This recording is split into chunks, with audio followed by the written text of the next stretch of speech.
Assalamualaikum. Ya, silakan masuk. Waalaikumsalam.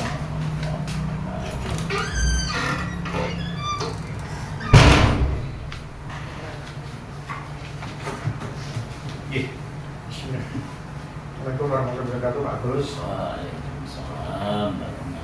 Mohon maaf sebelumnya pada Pak Agus, mungkin pada kesempatan siang hari ini saya mendapatkan tugas dari pihak BPBB untuk mewawancarai pimpinan ataupun owner dari suatu komunitas. Dalam hari ini mungkin ada Pak Agus Hadi. Saat ini alhamdulillah Pak Agus Hadi mungkin kalau secara komunitas alhamdulillah untuk yang kami dengar itu di Dejang Sentral Sukoharjo atau Tabung Sukoharjo itu kan berkembang cukup baik. Boleh diceritakan mungkin awal mula dari Pak Agus merintis komunitas taekwondo ini? Monggo Pak Agus. Terima kasih Pak Giman. Jadi awal mulanya kalau DCS sendiri itu kan dulu namanya bukan DCS tapi Ranting Sukoharjo seperti itu. Jadi kita kalau dulu itu latihan di Budi Sasono yang mungkin kalau panjenengan Bersani sekarang untuk Budi Sasono sendiri baru masa-masa pembuatan untuk pertemuan Kabupaten Sukoharjo tapi masih terkendala. Terus untuk awalnya memang dulu itu sebetulnya turun-temurun. Jadi untuk saya sendiri saat itu masih posisi asisten pelatih. Jadi saya memang tahun 92 dulu berlatihnya di situ, mulai dari Sapu Putih pemula, terus lewat beberapa guru, terus akhirnya karena saya sudah merah, sabuk merah, ada asisten pelatih, saya ikut di situ. Nah ini bedanya saat karena yang pelatihnya itu turun temurun, saat yang di akhir-akhir itu posisinya justru anak-anak itu lebih seneng dilatih saya daripada dilatih pelatihnya. Dari situ mungkin kita berpikir, oh ternyata dari sisi kepelatihan itu kompetensi itu penting. Kompetensi itu kan meliputi kompetensi pelatih tersendiri meliputi banyak hal. Salah satunya bagaimana pelatih itu bisa jadi motivator atau memotivasi setiap murid-muridnya untuk selalu dia lebih maju atau berkembang. Nah, puncaknya saat saya hitam, saya tidak mau juga dianggap orang luar nanti cuman mengambil sisi enaknya. Makanya saya keluar dari Ranting Sukoharjo itu atau Dejang Sentral Sukoharjo. Saya keluar, saya ke muter, saya terus ke Sewogiri, dan lucunya setiap saya keluar di situ pasti ramai. Jadi muter saat itu juga ramai, kemudian yang Sewogiri juga ramai. Itu saya sambil posisinya saya kuliah. Jadi saya sambil dengan kuliah. Akhirnya sampai pada puncaknya di Ranting Sukoharjo ini sudah habis ya, salah satunya karena manajemennya yang kurang baik. Karena habis dan di tengah kota ini eman-eman, makanya saya balik lagi. Saya mengatur sama pelatihnya bagaimana kalau saya yang ngelatih saja, karena pelatihnya untuk saat itu dari Kartasura kan kasihan jauh, kemudian muridnya cuma tinggal 7 anak,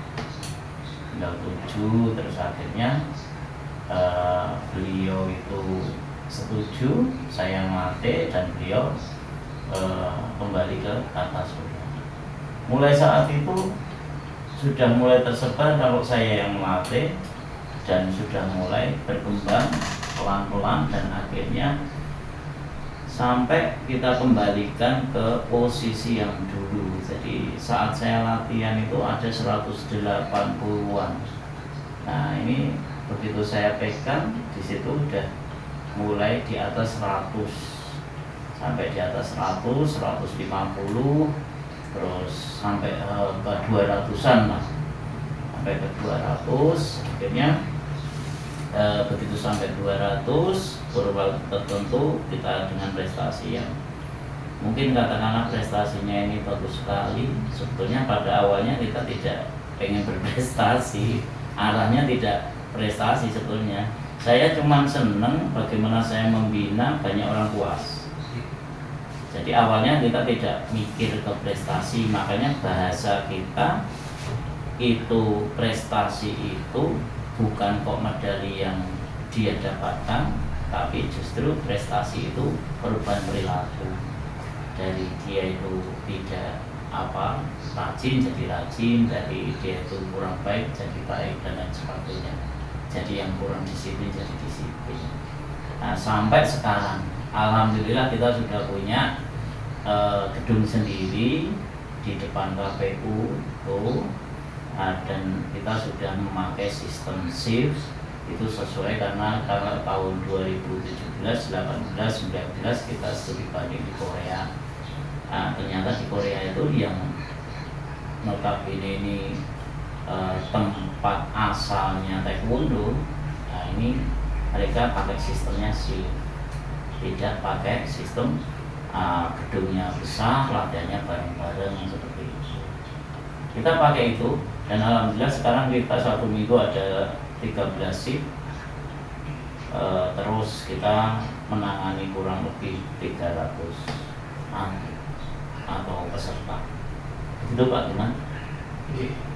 Seperti tadi disampaikan Pak Agus, awal mula untuk taekwondo dari Lampung sampai dengan penjaringan berjuang dari Budi Sasono mutar Selogiri sampai dengan harus kembali lagi ke Budi Sasono karena memang harus membangun Budi Sasono sendiri karena memang letaknya strategis.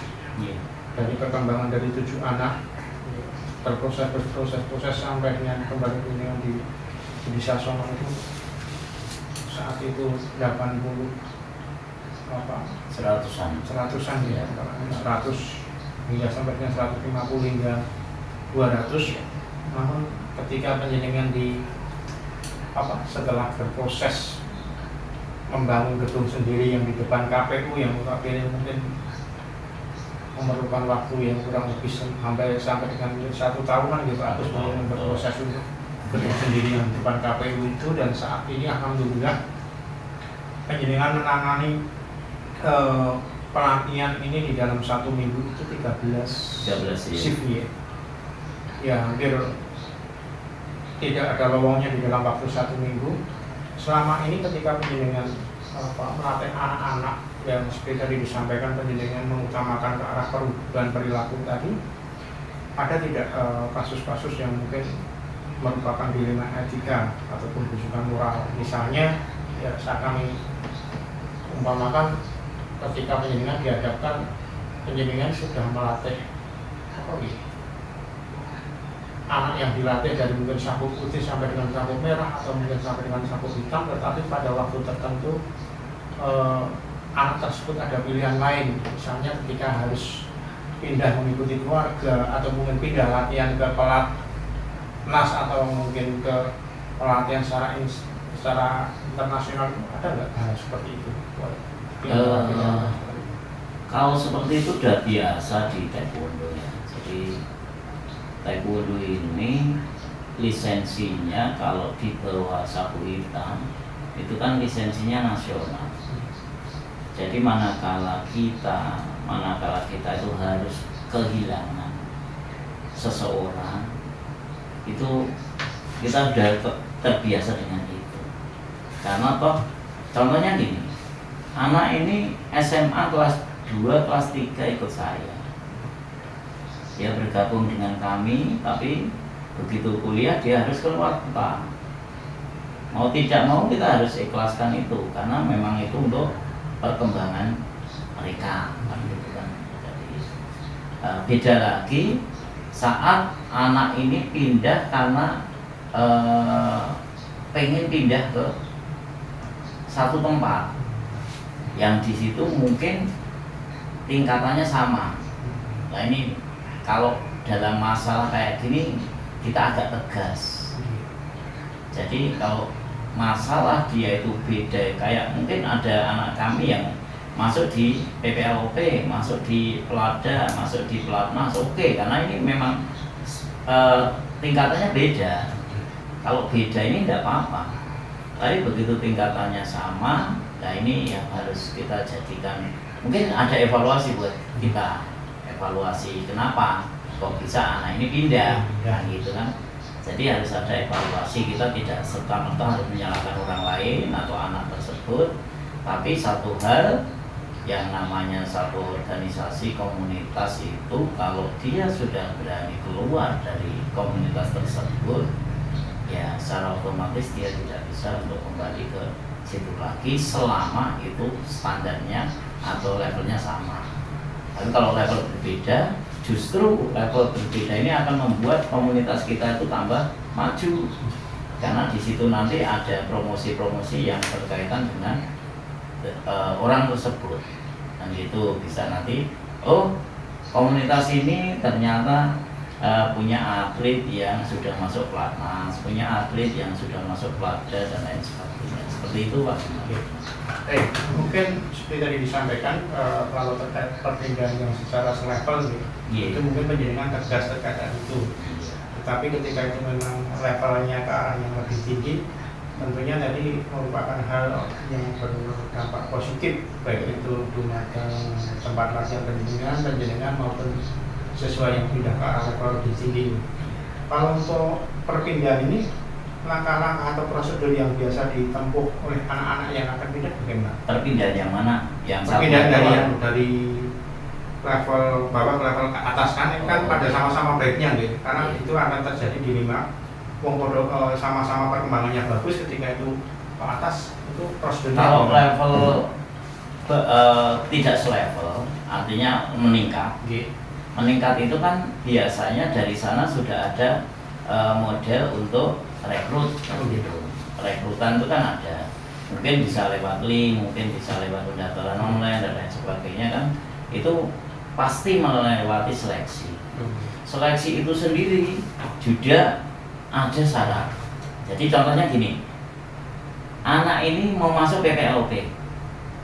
PPLOP ini sebelum dia itu mendaftar, anak-anak tersebut mendaftar, dia itu sudah dikasih syarat dulu. Syaratnya event ini harus juara 1-2, event ini harus juara 1-2, event ini juara 1-2, di samping syarat yang lain, misalnya KTP atau misalnya kartu pelajar atau misalnya bla bla bla bla bla, seperti itu, akta dan lain sebagainya. Nah itu artinya ada persyaratan sebelum dia masuk untuk mengikuti seleksi di level yang lebih tinggi. Jadi pasti ada informasi dari sana dulu yang harus kita taati. Malah justru itu kadang kita antar. Gitu. Nah, iya, jadi anak-anak tersebut malah kita antar, malah kita support, malah kita memang benar-benar kita dukung, karena mau tidak mau itu akan membawa nama baik kita semua.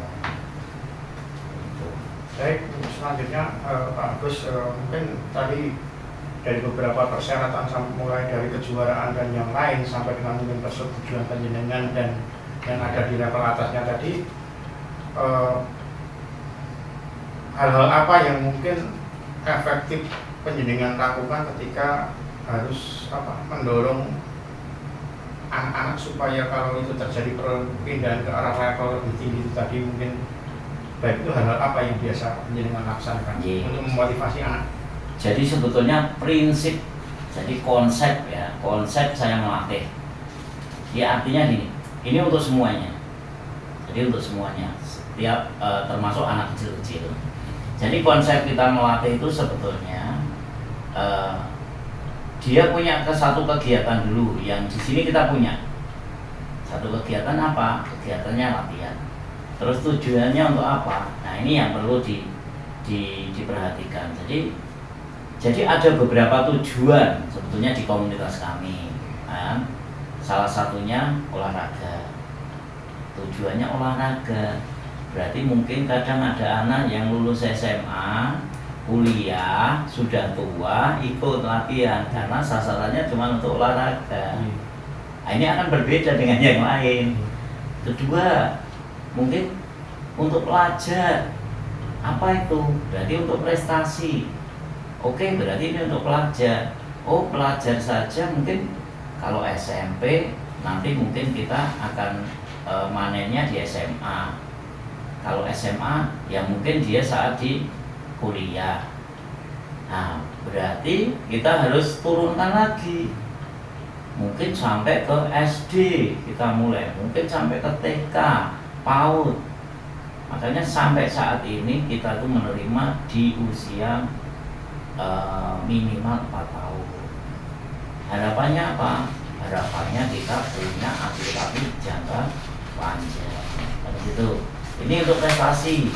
Kemudian ada lagi, apa itu yang mengikat itu semua? Karakter building, pembentukan karakter. Karena yang kita tahu sekarang itu di sekolah itu justru karakter buildingnya malah kurang.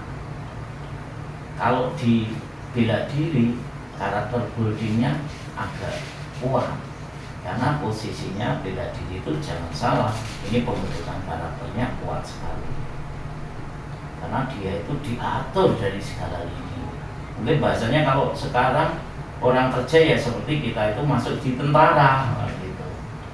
Jadi mungkin aturannya keras. Di sana nanti aturannya terlambat nggak boleh. Kalau misalnya boleh pun, nah itu tidak lihat cabutnya apa. Kita luas, tapi kita juga harus mendisiplinkan anak. Nah, gitu. Jadi itu tadi ada beberapa tujuan yang sebetulnya ini berbeda-beda. Termasuk nanti saat dia masuk di taekwondo sendiri banyak. Sebetulnya mau ke mana? Mau ke tarung bisa, mau ke jurus bisa. Kalau ke tarung namanya Kyoryuki, kalau di jurus namanya Pumse. Mau jadi pelatih boleh, atau mau sekedar cuman olahraga boleh, kan gitu. Jadi mungkin banyak hal yang jadi pilihan sebetulnya. Makanya kalau di sana itu bervariasi sekali secara umur. Jadi saya harus melatih, mungkin tidak seperti di sekolah. Sekolah itu SMK ya seumuran, tapi di sana itu ada yang udah kecil. Jadi jenjangnya ini terlalu jauh. Ada yang kecil sekali, ada yang sudah dewasa seperti itu. Cara ngomongnya juga beda. Ya, mungkin itu. Yang mungkin selama ini penjenengan di dalam menghadapi permasalahan perpindahan tadi dan juga mungkin melatih anak-anak yang bervariasinya dari PAUD, TK, SD, SMP, SMA maupun sampai dengan perguruan tinggi atau bahkan mengambil orang tua karena tadi tujuannya olahraga. Tantangan-tantangan apa yang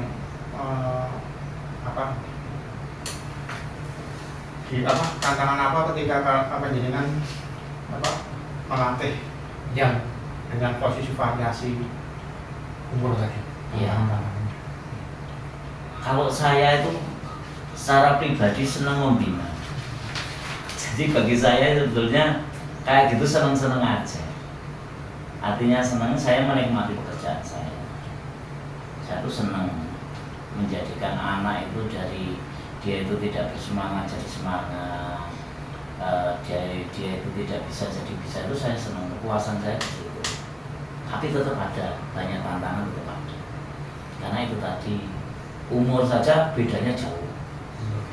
Kalau orang tidak berpengalaman, mohon maaf, yang mungkin kurang karena pelatih baru, dia akan ngomong standar, dia akan ngomong dengan levelnya, padahal dia mungkin anak kuliah ngomongnya tinggi, tapi yang bawah tidak tahu, dia kan tidak tahu. Tapi kalau dia ngomong terendah, yang di bawah, yang atas ini jenuh. Makanya kita harus pinter-pinter bagaimana kita itu cara berbicara, menyampaikan suatu hal, teknik ilmu ke mereka semua yang notabene di tengah. Artinya yang tinggi, tidak merasa itu terlalu omongannya terlalu rendah. Yang rendah juga bisa menerima omongan tersebut. Kalau tantangan pasti banyak, karena setiap, jadi di taekwondo sendiri selain umur, tantangannya masih sabuk. Masih sabuk, ada tingkatan, karena ada tingkatan. Tidak mungkin kita memberikan satu ilmu yang tinggi ke sabuk putih, karena mereka belum siap untuk ilmu tersebut. Tapi juga jangan sampai ilmu sabuk putih diberikan ke sabuk merah, dia akan jenuh dengan ilmu tersebut. Hampir sama dengan model-model cara penyampaian. Ya, jadi itu. Mungkin ketika penjenengan tadi ya menghadapi permasalahan-permasalahan terutama variasi umur dan yang lain, tentunya ada nggak suatu SOP atau jadwal yang mungkin penjenengan terapkan untuk pelatihan anak-anak itu? Seperti tadi disampaikan ada 13 shift nih Pak Gus. Iya, betul. Jadi ada Pak, kita ambil shift, harapannya ya itu tadi sebetulnya kita ngarahnya ke biar lebih mudah, makanya kita bagi-bagi. Ya, bagi-bagi itu kalau di tempat kami bagi itu ada beberapa kelas kan. Kelas itu ada yang kelas ini sabuk putih ke kuning, kuning strip. Ini cuma kelas 1, 2, 3 lah bahasanya gitu. Atau levelnya cuma di atasnya sedikit. Itu kita jadikan satu. Kemudian ada yang sabuk hijau, hijau strip, biru, biru strip. Ini juga cuma sekelasnya di atasnya. Ada sabuk merah disendirikan. Satu, kita berpikirnya jumlah dulu. Jangan sampai nanti kita buat kelas tapi jumlahnya terlalu sedikit atau terlalu banyak. Karena terlalu sedikit atau terlalu banyak ini nanti akan jadi masalah baru. Harapannya kita bisa pecah dulu. Nah, pecah terus penyampaiannya nanti lebih enak karena posisinya seperti mungkin bahasanya kalau kita jadi guru SD, kita itu ngajar di kelas 1 tapi dengan ilmu kelas 1. Mungkin ada kelas 1, kelas 2, kelas 3 sampai kelas 6 di SD seperti itu. Jadi akhirnya akan mudah dipahami untuk penyampaian materi. Mereka juga senang. Ini juga ada lagi kelas atlet. Kelas atlet itu ada lagi. Atlet ini masih atlet tarung sama atlet jurus. Yang atlet ini masih dipisah lagi. Ada atlet untuk pemula, ada atlet untuk dewasa. Karena nanti porsinya juga berbeda. Jadi pelatih itu diharapkan mampu, dia nanti akan lihat kemampuan dari anak didiknya yang dia mau latih. Jadi sing mau dilatih itu hari ini apa, siapa. Nah itu nanti berarti saya harus mengeluarkan ini dan lain sebagainya. Di samping kita ada kurikulum sebetulnya. Jadi saya tuh di taekwondo itu sebetulnya tidak ada kurikulum, tapi kita buat. Kita menyusun sendiri. Justru malah kemarin ada salah satu dokter pertama, dokter taekwondo di Indonesia itu saja nelpon saya tanya, wah kalau boleh saya dikirimin kurikulum itu. Padahal kurikulum itu memang kita membaca buku-buku. Jadi saya baca 3 buku, kita jadikan satu, kita buat cuma 1 lembar saja. Itu untuk acuan, pegangan. Kalau sabuk putih itu harus dikasih ini untuk pukulan, ini untuk tangkisan, ini untuk tendangan dan lain sebagainya. Terus sabuk kuning ini sabuk bla bla bla bla, akhirnya berkembang terus. Jadi seperti sekolah, persis seperti sekolah. Dia sabuk ini harus menguasai ini, dia sabuk ini harus menguasai ini. Seperti itu. Jadi habis itu tertata. Juga ada lagi ekstrakurikuler, karena di tempat kita ada anak ekstrakurikuler itu pondok yang masuk di tempat kita. Jadi jadwal itu yang mungkin shift ke-13 jadi itu. Iya, jadi itu pondok MA Al-Uqwa itu masuk di tempat kami. Baik Pak Agus, mungkin dari beberapa hal yang mungkin sudah Jenengan sampaikan, mulai dari tantangan, hal-hal yang membantu Jenengan, dan juga sampai dengan apa gitu, bagaimana Jenengan mensiasati jadwalnya sedemikian padat sampai dengan 13 shift gitu, Pak Agus gitu. Ada enggak faktor-faktor yang selama ini bisa mempermudah atau membantu Jenengan di dalam memilahkan ataupun menentukan jadwal-jadwal latihan dan kurikulum latihan tadi? Ya, jadi kalau faktor itu yang jelas orang awam, orang luar, orang tidak tahu ngertinya saya yang latih. Gitu, taunya. Ya, Wah, tahu Jenengan. ini Pak Agus ini ngelatih 13 shift lah, waktunya kapan untuk yang lain. Nah, jadi kita perlu mungkin diperjelas dengan konsep kita ya. Jadi saya tuh ownernya, tapi saya tetap masuk. Saya tuh owner DJS, tapi saya tetap masuk. Harapannya apa? Orang tua itu banyak yang pengen anaknya saya latih, tapi kita tidak boleh seperti itu terus memutus adik-adik kita calon pelatih hebat itu gara-gara ada kita. Itu tidak boleh. Kenapa kok bahasanya memutus? Karena mereka mau naik aja tidak bisa, karena gara-gara ada kita. Makanya di DJS sendiri itu ada tim. Ini hebatnya kekuatan tim. Jadi di DJS itu ada tim, kita itu ada pelatih itu ada 5. Administrasi kita ada 1. Walaupun administrasi ini sebetulnya juga pelatih. Jadi dia juga pelatih juga dan 1. Jadi sebetulnya kalau di taekwondo itu begitu hitam, itu hitamnya lisensinya internasional. Tapi kalau di bawah hitam itu masih nasional. Kalau hitam harus internasional. Ya, jadi itu kita ada 5 pelatih, entah itu nanti melatihnya reguler, melatihnya yang ekstrakurikuler, melatihnya yang apa itu TC itu yang calon atlet itu dan lain sebagainya. Itu nanti kita rolling, kita buat jadwal. Jadi di sana juga ada jadwal. Hari ini, shift ini, itu nanti yang dilatih itu siapa, kemudian pelatihnya siapa, kemudian sampai 13 shift itu ada jadwalnya. Jadwal artinya jadwal ini nanti kita buat bagaimana mereka itu tidak ketemu cuma 1 orang, 1 pelatih. Artinya apa? Dia nanti akan dapat banyak variasi. Jadi anak-anak itu kalau ketemu cuma pelatih itu saja, dia tidak akan bisa berkembang.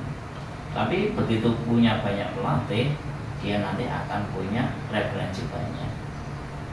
Ya macam-macam. Pelatih ini punya karakter sendiri-sendiri. Ada yang pelatihnya galak, ada yang pelatihnya penyabar, ada yang pelatihnya itu disiplin, ada yang pelatihnya suka apa itu kebapaan, keibuan dan lain sebagainya. Nah, itu kumpul jadi satu, mereka kaya. Suatu saat mereka jadi pelatih, pasti mereka jadi pelatih yang lebih hebat daripada pelatihnya. Logikanya itu yang kita bangun. Ya artinya untuk tujuan secara keseluruhan, nanti terakhir itu semakin ke sana kita akan semakin berkembang, kita akan semakin hebat. Dan gitu. Bukan hebat dari sisi personal, tapi dari sisi tim. Mungkin beberapa waktu, mohon maaf menunggu waktu dari Pak Agus yang tadi mungkin habis mengajar praktek, kami repoti di wawancara ini, yang pada dasarnya banyak sekali mungkin tadi yang sudah kami peroleh dari Pak Agus terkait bagaimana proses Pak Agus itu merintis untuk taekwondo ini dari ranting Sukarjo sampai dengan ke DJS. Kalau tadi disampaikan dari 7 anak terus berkembang menjadi 100 anak, sampai saat ini sudah berapa? 300-an ya Pak Agus, yang harus menjadikan membuat jadwal dengan dinamika seperti itu. Kita harapan kita bersama, terutama masyarakat di Sukarjo dan Jawa Tengah umumnya, berharap untuk perkembangan DCS ini bisa menular pada taekwondo dan dojang yang lain. Terima kasih atas waktu yang diberikan Pak Agus pada kami. Semoga DCS semakin maju dengan seiring apa yang mungkin Pak Agus sampaikan tadi, dari proses pelatihan sampai dengan regenerasi pelatih dan yang lain. Tentunya itu hal yang cukup bagus. Mungkin demikian Pak Agus, terima kasih atas waktunya. Mohon maaf banyak hal yang mungkin kurang berkenan di yang kami sampaikan sama Pak Agus. Mungkin demikian, terima kasih atas waktunya. Wassalamualaikum warahmatullahi wabarakatuh. Waalaikumsalam.